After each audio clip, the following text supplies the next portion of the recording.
video is brought to you by the proletariat. Are you economically broke, poor, financially unstable, live paycheck to paycheck?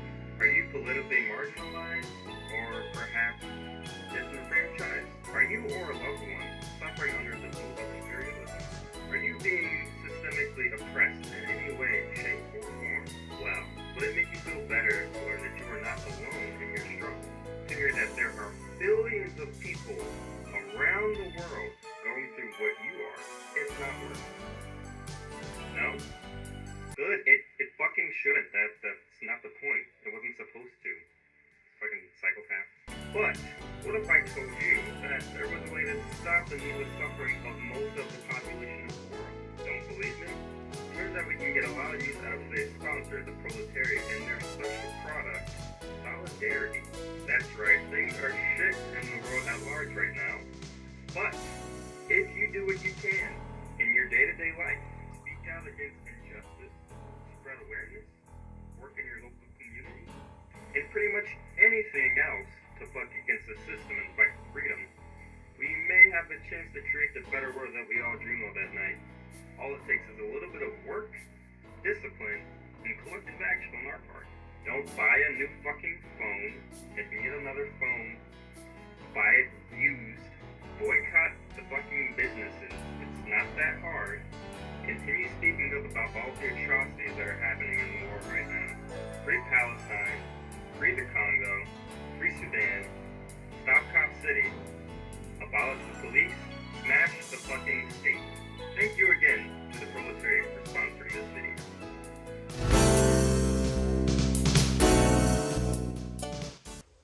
Humans are complex beings, you know?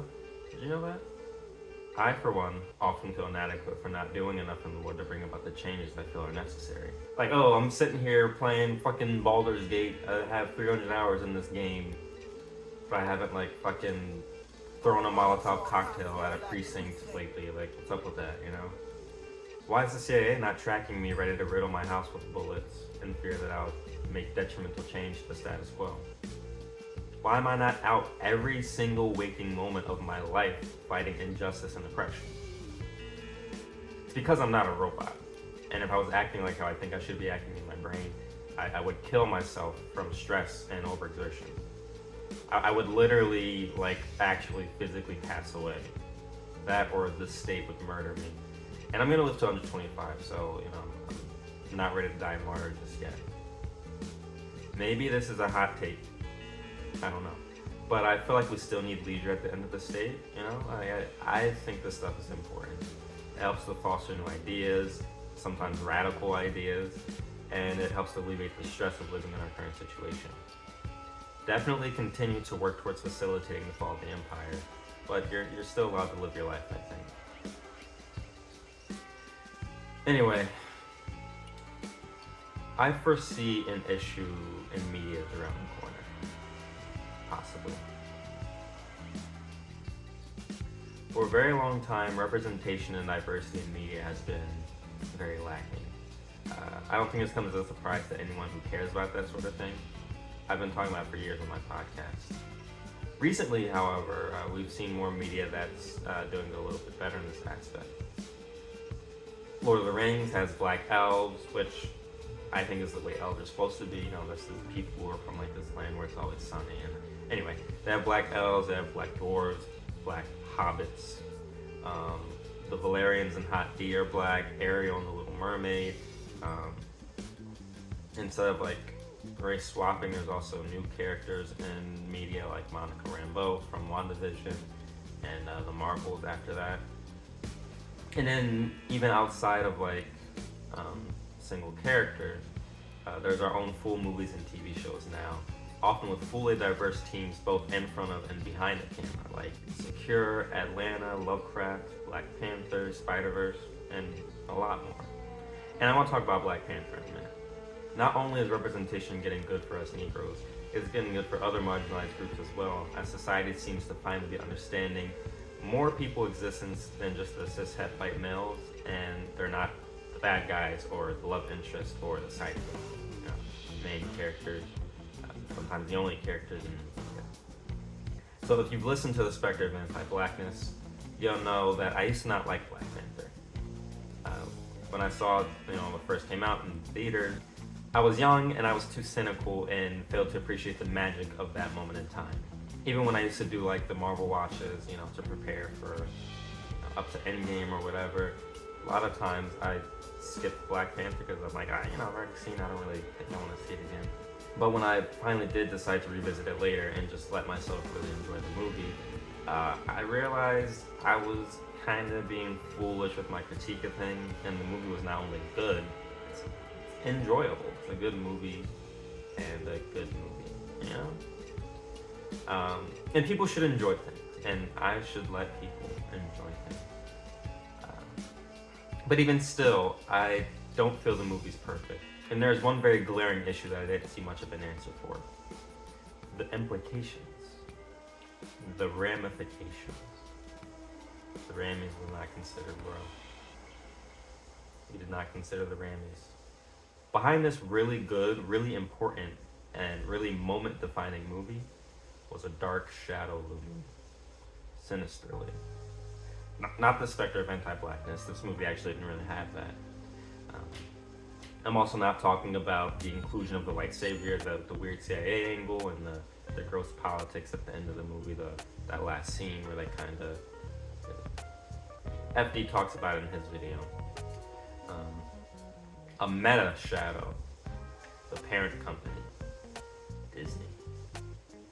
And I've said time and time again, even back when I didn't like the movie because I was being an idiot, even if the movie is good or it isn't, which again, it definitely is. What we just showed Disney is that as long as they put some black faces on the screen and maybe a few black voices behind the scenes, we will break the box office to support the media. I couldn't really decide if this was a good thing or not, considering how companies are set up. Sure, the black creators will get their paychecks, they'll get their notoriety, but it'll be nothing compared to the CEO and the company at large. At the end of the day, that's who we're truly supporting. My fear was that Disney and the others would see this and not think to make more good black content, but the same tired old content with black faces slapped on top of it. Like, they're gonna think they don't have to try to make good media. They can cut corners, cut costs, just make anything just with black faces. For me, this idea culminates with Insomniac's Spider-Man Miles Morales, which I also made a podcast episode about. If you haven't seen it, check it out. I like it. But the TLDR version, I felt it was very much a letdown in almost every aspect compared to the first Insomniac's Spider-Man game. I didn't completely hate it. I beat it all the way through. But no one noticed this, and the game received both widespread critical and commercial success. Which is, it's crazy to me. I don't understand.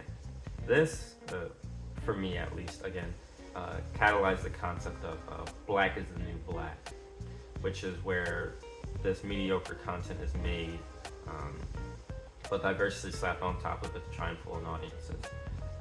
Again, I'm not saying this is Black Panther, but I am saying that this is Spider-Man Miles Morales.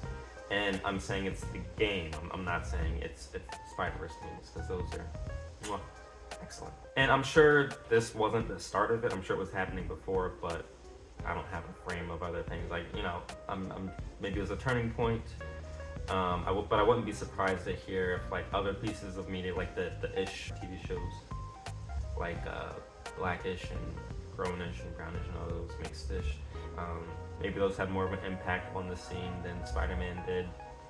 But I didn't watch those, so I can't comment on them. I don't really know how they affected things. I feel we definitely do have a lot of media that would fall into this category. Not really that good, but with good representation. But I have a different question now than I had previously, which is that necessarily a bad thing? I thought about it some more, and it's kind of just an argument for black excellence, isn't it? Think about it. Every piece of black media has to be absolutely perfect in its performance or isn't worth it. Every black character has to be flawless and perfect or it's a poor portrayal. Can there not be complexity in our media just like there is in our people? We might not like R. Kelly or Candace Owens, but they're black. Not only are they black, but they're real people. and even less high profile than that, right? There's a lot of black people out in the world who do immoral things or just aren't that great, and maybe they should be portrayed as well, you know? We aren't a monolith. You've heard that said millions of times. Not just in perspective or in understanding, but, you know, sometimes things get beaten, raping, abusing, just killing each other. It happens, it's a thing. But to be a little less heavy, let's talk about other media that isn't black. Don't we like shitty stuff just as well as good stuff? Like, you got dumb comedies or like corny, campy horror, or just, you know, shit that's fun to laugh at, like Twilight, The Room. I was supposed to have a third film here. I forgot to think of one. I don't know, fucking Mac and Devin go to high school. They're stoner. I think that was fun. Kind of a shit movie if you ask me. Anyway, these are not good, but we still like them, you know?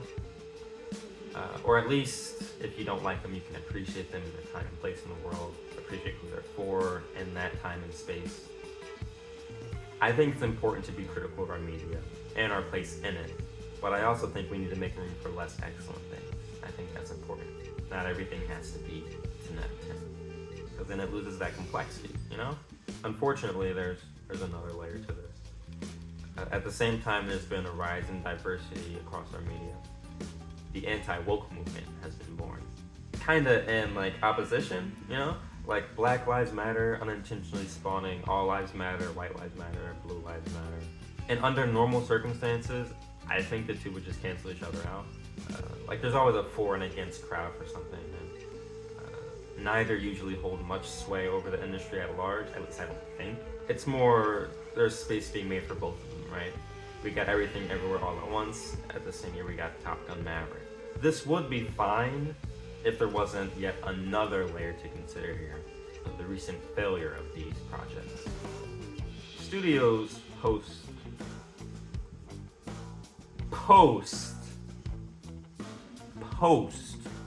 pandemic have been caught in a shitstorm of fuckery. No matter what they make, no one seems to want to watch it. Let's talk specifically about Disney. They seem to be the focus here today, at least for this. Disney is basically just shitting out content right now. They're trying to see what sticks to the wall, and none of it's sticking. It's just sliding down the wall, and it's just making a shitty pile of bad media in the corner on the floor. I'm sorry for that mental image. So what Disney is seeing, other than, you know, poop on the floor, for the first time in a long time, is a whole lot of failure. And there's a lot of things they could blame it on. Option one. I'm gonna say post-pandemic panic, right? We're past the panic of the pandemic. Post-pandemic panic, no one wanted to go to the theaters anymore because maybe the pandemic isn't actually over, or maybe because of other reasons like streaming services and time, things like that. Two, could be rising theater costs, rising inflation. No one has time for money for the movies anymore, especially not with the crazy model that Disney has of release 15 movies every year, and you gotta see all of them to actually have the story of any one of them make sense. I think most people are comfortable maybe going to see one or two movies right away if the movies are really good or they expect a lot out of them. You know, I saw Across the Spider-Verse and Ninja Turtles this year. I don't think I saw Ninja Turtles day one. I did see Spider-Verse day one though, and I didn't regret it. I also saw Mario, but I didn't include it because I was drunk. And actually, I went to see Spider-Verse twice, and then I bought it digitally. So there. What do you guys say about that? 3. Hey, perhaps the late-stage capitalism business model of grow until you own the entire fucking nation and then grow some more isn't actually viable. Especially when people are being squeezed for all the work they can possibly output while being paid just as little as possible. Maybe it's a combination of us overworking our creators or creating situations that lead to shitty things being created. We think we can just throw a blackface on top of a burning, stinking pile of trash and people will take the little itty bitty amount of money that they have, and instead of seeing something good and worthwhile, they'll see our thing because it references, the guy said something before in the other thing, and there's a girl kiss in it, and there's a black trans. That's what people want, right? Not change, not good, valuable media in some aspect that has a person they can relate to it in. They don't care about good media. They just want to see their agendas pushed forward. 4, we made a mistake being too diverse.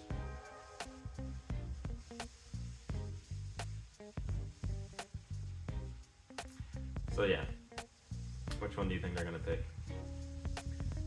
If you need a hint, check out this really cool, really fun tweet that was tweeted on Twitter. Is this visible? If it's not, I'm just gonna throw it up on the screen at some point. Does that give you your answer? Do you need more? Now, it can be argued that maybe saying we'll focus on making good content with continued diversity, but the fact that he's mentioning positive messages for the world instead of, sorry, we keep making cookie cutter bullshit, it makes me think they went with option 4. Disney and other companies are seeing that the marginalized people who are supposed to be getting represented in this new media, they don't like the media. They're seeing the anti-woke idiots, the dum-dums, the bigots, the racists, and they're saying that they don't like the media. Critics who are watching the media, at least critics worth their salt, they're also seeing that the media is shit, and they don't like the media. But instead of realizing that the problem is with making shit media, they're gonna believe the problem is with making inclusive media. This is the bad ending. This is the darkest timeline. Top Gun every year, nothing else. And maybe it's ours, but maybe it's not. Just as much as we've gotten shit media in the past few years, we've gotten really good stuff too. A lot of my favorite movies have been from the last decade. Now look, maybe the entire imperialist US factory project resulted in a collapse. Continue to work towards that. But if you're going to be consuming media along the way, here's my suggestion. Suggestion number 1, there's 3 parts to this. All of them are very important. A lot of the media that's been shit recently has been shit because of things like how studios and execs handle writers, trying to turn it into good work, working creators to the bone, not allowing for creativity outside of what's already been established to work, chasing the dollar, whatever, it's been proven to be profitable. I like to think the first thing to do in order to make this work would be for writers, actors, animators, and the like to go on strike and maybe try to get better conditions, better pay, get dedicated showrunners for shows with actual ideas of where they want to take the art. Make it good, sustainable work so there's no overworking or burnout. And the best part about this step, I think they already did it. I think they took my advice. I think they went on strike and they figured that shit out. So that's half the battle right there. We're cruising along. That's great. 2, for those of us who we're not in that sect, we can't do that work. That work's already been done. The consumers of the media, specifically my colored folk out there, which I hope it's someone else watching this. Let's have some grace for black media that isn't perfect. I've been vocal about the flaws of Lovecraft, for example. Again, there's a podcast episode about that. But I still considered it a watch. And it's really a shame that they didn't get a second season. Just because it doesn't completely align with me personally doesn't mean it wasn't worthwhile or absolutely fantastic for someone else, right? Either here now or in the future. Or that another season wouldn't have fixed the issues of the first season. But now we'll never get to see. And that's unfortunate. There's shittier TV that gets double-digit seasons. And I think Lovecraft deserves better. At least give the black media out there a viewing before deciding it sucks. Did anyone watch Secret Invasion? I didn't mind it. I actually thought it was good. I mean, am I gonna watch it again? Probably not. The ending was a bit silly. The AI intro was icky. But overall, Samuel Jackson, he's doing his thing. That was good. And sure, I didn't really like Insomniac's Miles Morales Spider-Man, but I did appreciate what it tried to do in showcasing blackness. Even though I feel like it mostly fell flat and it could have been done better, I still do prefer swinging around as Miles with a shitty story, you know, over logging into Overwatch, and the game's been out for 10 years, and there's over 50 characters on the roster, and still not a single one of them is African American. There ain't no niggas in the Overwatch universe. And I think that's pretty funny because there's black and brown people from every other continent, and arguably 2 from both Mexico and Canada each. Of course, this may be a good thing because I'm not sure I want to see Blizzard's interpretation of, you know, the exaggerated swagger of a black teen. Just like sending over the goddamn bench. Miles might be the best we get at video games. You know, we got Miles and we've got like Franklin from GTA. Because Forspoken came out this year, and could you have guessed? There were no black femmes writing for the femme lead. Again, on the podcast, I've talked about it before. I was like, I feel like it's gonna be shit. They were making weird comments. They were about like her walk, her gait, and shit like that. And you know, we know how that game went over.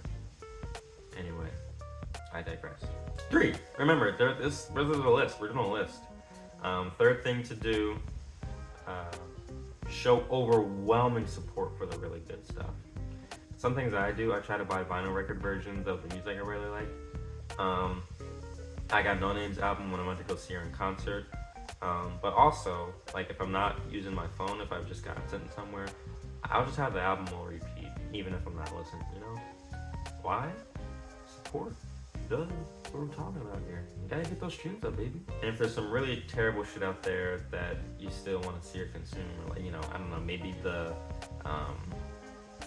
creation behind it was abhorrent, or maybe it supports some people you don't want to support, some things you don't want to support, just, you know, raise that Jolly Roger. Am I allowed to say that? That's not legal advice. Or, you know, whatever. I'm saying being discerning about where you spend both your time and your money is vital, and it actually really works. Both within our media and, you know, within the world at large.